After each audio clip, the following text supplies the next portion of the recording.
Welcome back to the LAIDOUT Show, the North's biggest boxing show. This week we've got another special guest. He's a WBA Continental Champion.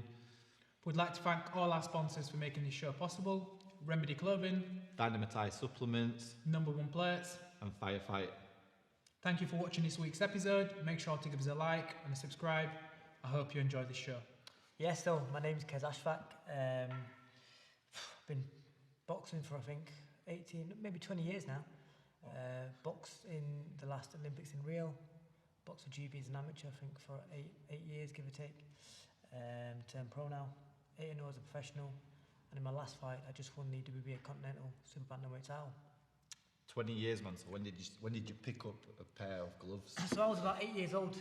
I think I was just turning 8. I had a huge interest in the sport when I was about 5, 6 though, because my cousin used to box before me. And I used to see him coming home with his trophies and all that sort of stuff, and I used to get excited. I was a kid, you know what I mean? And his dad, my uncle, noticed that I had certain interest in the sport. And he said to me, he asked me how old I was at the time, I must have been about 6 years old. And he goes, when you turn 8 years old, when you're the right age, I'll take you to the gym. Took me to the gym, never looked back, literally. I was always the first one to be in the gym, last one to go out. I just loved the environment at first. But some way down the line, I noticed I was pretty good at boxing as well. Weirdly enough, it was after I won, I think, 2 or 3 national titles, that I actually started believing in myself. The first one I thought maybe it was a fluke, you know what I mean? Maybe I had an easy draw. Next one I thought, again, if I do it the third time, I need to start taking it seriously. And then I won it year in, year out, and obviously got on GB and had a great amateur career, and now turned pro. So from a young kid then, who were some of the fighters that you used to look up to? Some of the guys that you used to admire? So I always tell this story because the Olympics, right? Amir Khan. Reason being, I remember, I can't remember how old I must have been. I was a baby. Probably just had 1, 2, maybe 3 fights. And the coach, I was at Bates Amateur Boxing Club, Martin Bates and, as you all know, Mark and Jack. Yeah. And Martin Bates was my first coach. I remember I came into the gym. On the side of the ring, he had the boxing news from that week, obviously, however long ago that was. And it had all the Olympic athletes and Amir Khan in the middle, because he was the sole boxing representative, wasn't he? And I remember him saying to me then, when he's from Bolton, an hour away, it's not far at all, if he can do it, why can't you? And that was something that always inspired me, especially going through the Olympics as well, going through that same route, being an Olympian now, and now being a pro. And he's actually a good friend of mine as well, so it's great to always have him by my side, and if I need any advice, he's a phone call away. And he's someone I look up to because he's from the same background as me. He's British Pakistani, from an hour away, and look at how far he's gone, and I want to replicate that and do even better if possible. Nice. What was it like to box at the Olympics? The Olympics were great. It was bittersweet though for me because I was injured, believe it or not. In the last qualifiers, where I qualified, I come out, believe it or not, torn tendon in my hand, so that was painful to start. Broken nose, and about 3 cuts on my face. But you know, Olympics are Olympics, and I still got there, did my best. I lost to a kid who really should have been, I beat about 6 months before, comfortably. And someone who I should have beaten again, easy enough. But like I say, what was meant to be was meant to be, and we look past that now and look to get into the top of the pro game. Yeah, that's it. Do you know, when we've actually sat and talked to fighters, they say that certain, like, the pro game is just made for certain styles, like amateur and pros a different game. Do you feel like that the pro game is better suited to your style? See, I believe in many ways it is, and at the same time I've been lucky because the amateur game nowadays, with the scoring system, it's a lot more pro style anyway. On top of that, I boxed WSB as well, World Series of Boxing, so that's semi-pro, five rounds against the best in the world. So that set me up pretty well for the pro game. Still don't believe it set me up perfectly, because I'm still learning a lot on the job now. I've only had 8 fights, but I believe my style right now is a lot more suited to the pro game than it was the amateurs, definitely. Yeah, you've taken like a fast track to a title. Do you think that's to your benefit to get into hard, 50-50 fights as soon as possible? Because you see, like some people's records are kind of padded out for a longer period. Do you have like a different view on that? You want to be tested earlier in your career? Or? With me being Olympian, all the Olympians get fast tracked anyway, because you know, the promoters, you know, I'm with Eddie Hearn. He believes in the pedigree, and he believes I can do it, and I'm happy with that. I've always said, as soon as I get used to doing 12 rounds, everyone beware, because I know I've got all the ability, everything I need to be a top level pro, and all it takes for me in terms of transition is getting used to the rounds. And like I say, I'm feeling great already. In 3 weeks I'm doing another 10 rounder, and yeah, I'm ready to go. Nice. Picking up your first title, like how did that feel, and what was your mindset and like before the fight? There's always not a lot of nerves, just because it's the first title more than anything. But a fight's a fight. Funnily enough, the kid that I boxed, Joe Hearn, great amateur, won countless Scottish titles, boxed for Scotland all around the world. He even boxed a GB with me, so he had the pedigree. But we had a rivalry from the amateurs. I think we boxed 4 times in the amateurs. He beat me once, and every time after that I beat him. Even in his last amateur fight in the Commonwealth Games in Glasgow, in his hometown, I beat him there. So I knew he's coming for revenge. He wanted some revenge. So that would be in the back of my mind as well. So it was a great rivalry. But yeah, you know, I did what I had to do against a tough competitor. Again, on paper it was a 50-50 fight, but in my eyes, like I said, I believe I've got all the ability to get to the top, and got in there, did what I had to do, and beat him comfortably. Really, in my opinion, it should have been a stoppage, but it got stopped in a cut, which is a stoppage in a way, but not so much me stopping him more than the rest stopping him. You know what I mean? But yeah, I performed well, and I'm ready to move on now.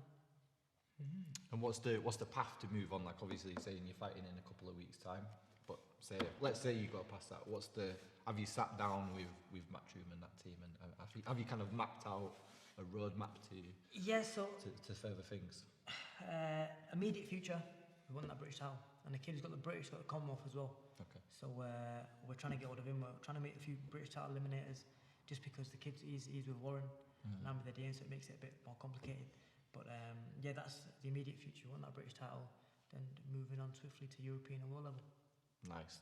Is that something that, as a fighter, you find frustrating? Is maybe the business side of the sport, like you say, between Warren and Hearn or whoever, it seems to make fights 10 times harder to make, even though it should just be like less. Like, as a fighter, and we fighters say it all the time, you fight anyone that's put in front of you.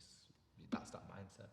But obviously the business side kind of it dictates to everything else. So it makes it. You notice when you turn pro that the amateur game is just simple. Fight was there. If you go to a tournament, obviously in international tournaments we fight 5 times in a week, every day. But you basically just fight whoever's next. There's no politics behind it. Whereas now there's a lot of politics. You know, you've got to make fights, money, all that sort of stuff. Yeah, it can be a headache, but like I say, it's part of the game. The thing with that, you need a good management team behind you, and a good promotion team behind you who back you all the way and can help you get into the positions that you need to get to and take you towards titles. Yeah. Do you know, it makes a lot of sense. I think it's quite obvious when you sit and talk to people that you guys, you're athletes and you just want to live that athlete life. Yeah. So you need like the business guys, the nutritionists, all these kind of people to just be putting you in the right places and doing the right things for you. It's exactly that, putting in the right places. I just want to contract the boxing.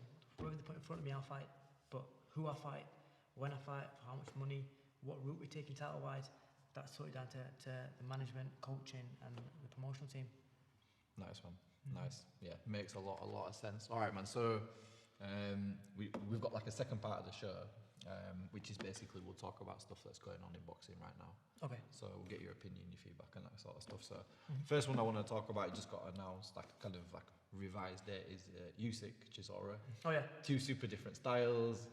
How do you see that panning out? So I've obviously watched Usyk as an amateur as well. He did the whole WSB, all that sort of stuff. You've seen him live?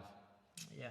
Okay, cool. And I still remember your call, I'm sure it was, in London.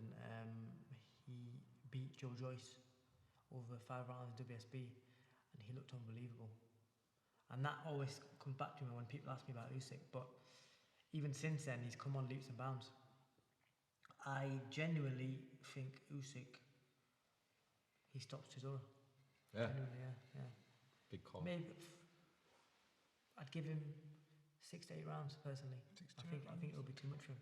I genuinely think it'll be way too much for him. Yeah. Too many angles. Chisora, no offense to the guy, is tough, great for TV, but he just wants to fight. And that's exactly what... He can't change his game plan, basically. And Usyk knows that's coming. And you come at Usyk, you get hit, basically. You've seen it so many times. Everyone that comes to fight him, just moves away, boom, boom. He's southpaw as well. He's hard to it. And he makes them pay, and I believe he's going to make him pay. Yeah. Do you know, alright, follow-up question. So, obviously then, if Usyk meets Chisora's kind of... He's not a gatekeeper, but he kind of is a gatekeeper to the rest of them, right? Like, no offence to him. How does he get on with, let's say White, let's say Fury, let's say Joshua, Wilder? How does, once he goes up to that, once Usyk gets up to that caliber, how's he getting on? It's like a fascinating question. Everyone's got a different opinion. See, with that whole division, obviously this is his first fight heavyweight, right? Second, but his first fight was like a blowout. Right? Like in the US, little tune-up, getting up to. It all depends on how he adjusts the weight, really, and how the size makes a difference. But from that top division, AJ and Fury are the top two. I believe he has got the skills to do well against them, but I do believe with them two fights, the size will make a difference. And don't get me wrong, Usyk's an unbelievable fighter, but is he big enough as a heavyweight, and is he strong enough as a heavyweight? And that's yet to be determined. Yeah, it's a good point. It is a good point. Him and Fury would be like the ultimate chess match. Yeah, definitely. That would probably a fight you won't want to watch, but everyone would watch it. But it'd be one of them that you just think, get me a coffee, I'm in. But you never know. They might even go at it. Fury is one of them. He can box, but he likes to fight as well. He showed that against Wilder, didn't he? That's it. Yeah. So. Yeah, he will stand. He can stand in front of you if he wants to. But if he doesn't want to, you're not going to find him either. He's very versatile. Same as AJ. AJ, when he can box, as he showed his last fight. See, funnily enough, AJ and Fury, both their last fights showed opposite sides to each other. Fury came forward, which AJ normally does, and AJ stepped back and boxed, which when he normally goes forward. So they both showed they're very versatile. So that's when that fight happens, it'll be definitely a very, very interesting one to watch. Yeah. Do you know, you're teeing yourself up for a tough question now. I know it's coming. Yeah. So, all right. So, more than likely that fight does happen. There's too much money in it, for it not to happen in the next. Let's say the next 18 months, it probably happened. Who wins? AJ, you know what? Fury. Fury has, like I said, they've both shown them both different sides, different styles that they can both do. But in terms of versatility, and I genuinely think AJ wins, and that's not just, he's a mate of mine, he's all doing me wrong, but that's not just for that reason. It's just because I feel like in terms of explosiveness, in terms of angles, AJ has the ability, and especially with AJ being a bit smaller, I don't know, that genuinely makes it, sometimes fights are harder when people are smaller, and AJ, I believe, knows how to use that to his advantage as well. So I believe AJ takes that fight, but you know, it's one of them fights that is genuinely a 50-50 fight, and as you can see by the press and what people think, it's very split. Yeah. Who have you got? On that, do you know what? I'm sticking to my guns. I think Fury will take the first one, and if AJ gets a chance to come back, I think that's when we'll see the better of AJ, in my opinion, for him to get that tune up like he did with Andy Ruiz, go work on where he needs to work. And then I think in that second fight, we could probably see an upset on that with AJ taking it away. Yeah, it's a lot of fun, man. It's the biggest fight in boxing, British boxing, in boxing history. You've got to answer the question. I've got to answer it. If I had to put money on it, I would say Tyson takes it, but then I do have this like a niggling, like gut feeling that AJ will clip him. See, I can tell you something, though. I think you guys know this, but my coach is also AJ's coach. Okay. That's another reason why I'm very pro AJ, because I've seen his improvements. Okay. In the past 6 months, the improvements genuinely are very surprising, and that's another reason why I think when it comes to that fight, people aren't gonna expect the improvements as well. And I believe he's going to show quite a lot of the improvements in the Pula fight as well. Yeah. But the improvements have been dramatic, and that's another reason why I'm very impressed with that. But at the same time, I'm not saying Fury can't improve. Yeah. That's the other side of it. But just from being in the camp and seeing the camp and seeing his improvements, that's another reason why I think AJ takes it. Yeah. All right. Do you know, from that, I'm going to ask you a question. What was the differences with AJ after he lost to Ruiz? Because he went kind of off grid, and then he came back and he just did a fucking job on him. Like, what was that? How did that kind of... Because people were like, oh, is he going to quit? All this bullshit. And then he comes back and just keeps him off and boxes his head off for 12 rounds. Angel Fernandez, the coach I just mentioned, who's also my coach as well now, as of the last fight, well, this fight now. That was the extra addition to the camp that was changed. And the coach, he's very technical, and he's been working very closely, obviously, with AJ. I was messaging him now, actually, because he's training AJ in the morning. I want me to come over and do some sparring down there. But that was for me the main difference, because the reason I went with this coach, and the reason I've been interested in the coach for a while now, is because of his technical ability. He's very American / Mexican / Eastern European in many ways as well, and he's Spanish himself, so he's got a bit of Cuban in there as well. So he picks all the different styles and he puts them together very well. And as you could see, no one's, apart from his last fight, no one really seen AJ on a back foot boxing, moving, boom, boom, boom. And look how beautiful he did it. And that was what he'd not been with him 2-3 months. And that's what I was saying to you a second ago. The last 6 months, his improvements have been dramatic. And that's why, again, AJ is definitely, in my eyes, from what I've seen, behind the scenes as well, he takes the fight. It's not, you might have convinced me, man. You sold it to me. All right, last one is another British fighter, Luke Campbell. It looks like, I think he is signed, or he's going to sign to fight Ryan Garcia. I think it's signed. Yeah. Not signed now. And we had a conversation, like, I kind of asked him, like, just in the car or chatting shit or whatever. He's like, do you think Ryan Garcia is like an Instagram fighter? Do you think he's like an Instagram hype? And I was saying, like, Luke Campbell's going to be that test, like maybe the Americans will overlook him. Yeah. But we spoke to Zishan Khan, he sparred Luke Campbell. He's like, you don't even know that he's going to hit you. He's like, he's there, he's not there, and he's wicked. So I sparred Luke for years on the GB team, obviously. Yeah. And yeah, he looks not so much basic, but he's very good at what he does. Especially that body shot that comes in and keeping it long. He's very good at what he does. And in terms of Ryan Garcia, I believe when he first turned pro, he was that Instagram famous dude. He probably made a lot of money before he had his first pro fight. You know what I mean? Yeah. But he's proved himself again and again. So you can't really knock him. But again, I do believe Campbell wins that fight, because Garcia's boxed no one like him. Not just style-wise, but in terms of the levels that he's boxed at. He's not boxed at that level yet. And Campbell, for me, showed a huge amount in the fights with Lomachenko and the fights with Linares. And for just off them 2 performances, I think Campbell beats Garcia. But yeah, I get what you mean with the whole Instagram famous and all that sort of stuff. But you can't knock the way he's been beating people. Yeah, exactly. It's exciting, man. It's exciting. It's that kind of side to boxing now. Obviously, It's like another angle. Like you have to be able to market yourself and create a persona and put yourself out there. You see all these YouTubers fighting top fighters these days, don't you? What do you think about that? It's one of them things. Like you say, followers do make you a lot of money, and they're getting them in these positions to make them even more money. And people like Mayweather, and these days, so I'm hearing like Pacquiao. Pacquiao McGregor now. Yeah, exactly. Pacquiao McGregor, and fighters like these. And like I said, McGregor's obviously MMA, UFC, but at least he's still knows how to fight. You know what I mean? Whereas people like, from in my opinion, like the Logan Pauls or them guys, they don't really. When It's 2 different kettle of fish. Yeah, it's I think McGregor found that out himself in terms of the difference in UFC and MMA. Sorry, UFC and boxing. Takes me back to Michael Jordan, weirdly enough. All right. So I was watching the documentary on Netflix, and when he went to baseball, he came back to basketball. He started off terrible.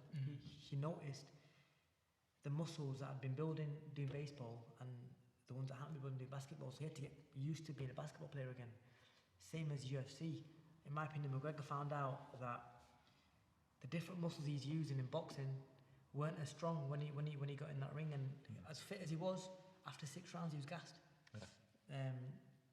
But yeah, like I say, it's got to be a lifestyle. In my opinion, like the Logan Pauls and all them guys, no matter if they fight a boxer, they're not going to win, because over the years, the way your body adjusts to the boxing game and the way your body gets used to doing the rounds, coming in for even a 6-month camp. If he's at a 6-month camp, his body still wouldn't have adjusted enough to be able to do however many rounds he needs to do and be fit for it and fight someone at the top level of the sport and prevail. Yeah. But that's my opinion. Do you know what? You're right. Completely right. They floated around that Floyd's gonna fight Logan Paul. Exactly. Logan Paul's like 6'3", and I was like, I don't care if he's 6'7". He's not gonna be able to touch him. Yeah, exactly. And Mayweather's about my height, give or take. Yeah. He's about 5'8", and yeah, it's interesting because you got to remember the younger followers of Logan Paul. They're probably thinking, oh, look, he's fighting this person. Maybe he can do it. But they don't know the boxing game. Yeah. And when it comes to it, they're going to be disappointed. Yeah, that's it. Yeah, they're going to be disappointed. All right, man. So last part of the show. Do you know, I apologise now because I've not even warned you about these questions. No, they're not weird or anything. No. So basically, we've got 3 set questions at the end of the show. So first one is your top 3 pound-for-pound fighters of all time. Dead or alive. Okay. Yeah. Oof, it's a tough one to be fair. So I'm just gonna come out with my favourite fighters. Pernell Whitaker. This isn't 1, 2, 3. This is top 3. Sure. Pernell Whitaker, Sugar Ray Leonard, and I'm gonna go Roy Jones Jr. All right. Do you know Roy comes up a lot? They've always been my favourite 3 fighters. Do you know as Roy's and then Mayweather. But then Mayweather. Might as well ask you, Roy Jones, Tyson. How do you see that going? Who brought his name in the mix now? You know what? I kind of think Roy Jones. Roy Jones? Just because of the boxing ability. But at the same time, after he wrote the other day, didn't he, that he thinks he's made a bad decision taking a fight. But yeah, you know, my if it was prime, both fighters, Tyson, because of the size, because of, you know, the power, and Roy Jones was never a light heavyweight. But boxing ability, if he can stick to his boxing at this age, and from what I've seen a video of him the other day, though he's hitting the pads, if he can do that, then I'll go Roy Jones. But you can never count out Mike Tyson's power. No, he does look scary on his some of his training videos. Yeah, that power's some of that power's still there. He's creating that hype, isn't he? Yeah, he is, man. He's creating that hype. They're going to make a lot of money of it. So you know, good for them, man. Good for them. Definitely. All right. Second question is, who's your hardest ever spar? Spar. I can't say I've really had a really hard spar, to be honest. All been easy. Not been easy, but when you say hard, I'm thinking someone that really put it on me, you know what I mean? Really hardest or most technical or whatever. We've had people say. You know what? I've sparred loads of people. But honestly, like for example, my last camp, I was in the camp with Carl Frampton. Okay. Sparred him a few times. In America, I sparred Shakur Stevenson. Sparring Kim Galahad next week. I could change my mind. Do you know what I mean? Yeah, true. I sparred Josh Roynton a couple of years ago. Yeah, I can't say I've had a really hard spar where I felt out of my depth, but I've stated a few names I can rattle off that people like you'll know. Yeah. out of them ones, who did you learn? Which spar did you learn the most from then? Those names that you just dropped there. Again, they were very different because Frampton, obviously he's a bit smaller than me, not weight wise but height wise. He can punch and he can box. Josh wasn't as big a puncher as Carl, but he just sticks in your face. you don't want to go nowhere. And then Shakur Stevenson, he was technical again, not the biggest puncher, but he was sharp. generally I can't split the Yeah, you don't I have to. I can't split the different sort of fighters, so you learn different things from different ones. Yeah, nice. All right, last one is it's called the LAIDOUT Show. So can you pick a celebrity or someone that you'd like to knock out? Like to knock out. To lay out. Let's see. Just general celebrity as well. Whoever you want, man. You can chin anyone you want. You know what? I can't. This is a tough one. This is a tough one so far. Someone I want to chin. You can say who we had. We've had someone, Kevin Hart, Boris Johnson. Boris has been chinned a few times now. You know, I love Kevin Hart. Kevin Hart's great. Mr. Tumble. Yeah, Mr. Tumble. Yeah. You know what? I generally can't even answer this. I'm trying to think. Give me a minute. Who else to knock out?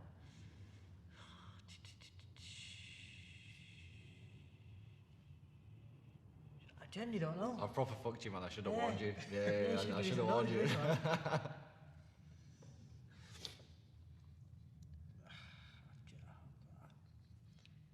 You've stumped me here.